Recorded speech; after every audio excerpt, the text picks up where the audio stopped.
O suicídio ele tem uma análise do ponto de vista da psicologia que vai buscar no indivíduo essas respostas, né? O que aconteceu com a trajetória daquele indivíduo que em algum momento fez que ele tomasse essa decisão, seja ela consciente ou não, porque dependendo do quadro que a pessoa tem, da patologia, eventualmente uma depressão, ela nem mesmo tenha consciência de fazer isso. Talvez até por conta desse fato é que muitas pessoas se indaguem se efetivamente poderia acontecer um caso como é descrito na trama, porque naquilo que se tem conhecimento de estudos psicológicos, né, pelo menos para aquele tipo de suicídio que está sendo retratado ali, a pessoa não tem aquele nível de consciência reflexiva para organizar pelo menos a saída daquela forma, com aquela minuciosidade com que ela faz, né?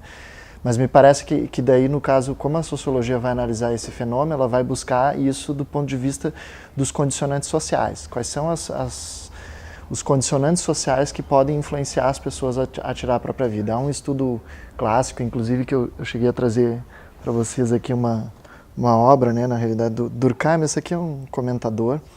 Ele tem aqui uma série de textos clássicos, entre eles uma obra do Durkheim que chama O Suicídio. O Durkheim ele fez um estudo no século XIX, na França, em que ele conseguia comparar a partir de estatísticas sobre as taxas de suicídio nos países da Europa, determinados condicionantes que estavam fazendo com que em certos países as taxas fossem maiores ou menores, inclusive chegou ao ponto de tipificar as razões que levavam as pessoas a cometer suicídio em função do tipo, né, de ato que tinham cometido, né? Então, nesse sentido, ele vai buscar, então, o que há de constância, o que exatamente a sociedade pode fazer para que esse fator ele não seja normal. Quer dizer, é normal que existam suicídios, não existe nenhuma sociedade que ela não tenha nenhum tipo de suicídio. As pessoas tiram a própria vida por N razões, mas há aquilo que está dentro de um nível de regularidade, ou às vezes até da nossa incompreensão, e há aquilo que a gente consegue identificar com algumas possibilidades explicativas, como, por exemplo, um contexto de trabalho, do ambiente de trabalho ou do ambiente escolar, que pode fazer com que a pessoa se sinta bastante oprimida pelo contexto e ela acabe se afastando dos demais, perdendo aquele vínculo com o social, se tornando simplesmente um indivíduo desconectado, e daqui a um pouco isso leva ela a tirar a própria vida, que é o caso que retrata, né, na série. Mas também não é o único formato, né? A gente pode imaginar que hoje os casos de terrorismo, por exemplo, são tipos de suicídio diferentes, né? A grande questão é que a gente não pode homogeneizar essas razões, porque há aquelas que é possível a gente conseguir, inclusive o próprio indivíduo dá uma interpretação racional para aquilo que ele está fazendo, e tem aquela que nós mesmos, enquanto cientistas, vamos tentar interpretar. Mas a abordagem sociológica do fenômeno do suicídio, ela sempre busca encontrar, então, essas constâncias. O que afinal, a sociedade está fazendo num dado contexto que o número maior de pessoas do que normalmente acontece esteja tirando a própria vida? O que está acontecendo, né? E essa é uma realidade em vários países com explicações diferentes dependendo do contexto. Cabe a nós daí investigar um pouco mais a fundo, né? O bullying levar ao suicídio não necessariamente, depende de outros fatores, mas tanto o suicídio pode acontecer eventualmente motivado por isso, né? E ele traz uma reflexão para nós sobre o que aquilo traz de impactos anteriores, né, sobre a pessoa, para que ela tenha essa atitude, e também depois os estudos que existem sobre o impacto que essa pessoa deixa sobre a realidade, que talvez é o que se espera que uma segunda temporada da série vá abordar, né? O que afinal essa pessoa deixa como legado, o que ela vai influenciar no contexto. Porque nesse caso daí não é o número que conta muito, né? Em termos de tentar perceber como um determinado contexto de um país, por exemplo, esteja fazendo com que mais pessoas se suicidem, aí os números, o quantitativo é importante. Mas quando tu lida com um contexto microsocial, como uma escola, um espaço de trabalho, aí o número é menos importante, porque um caso basta para que aquilo tenha um impacto devastador sobre as relações sociais, e aí sim possa gerar uma série de efeitos, seja de repetição ou de degradação ainda maior das relações naquele meio.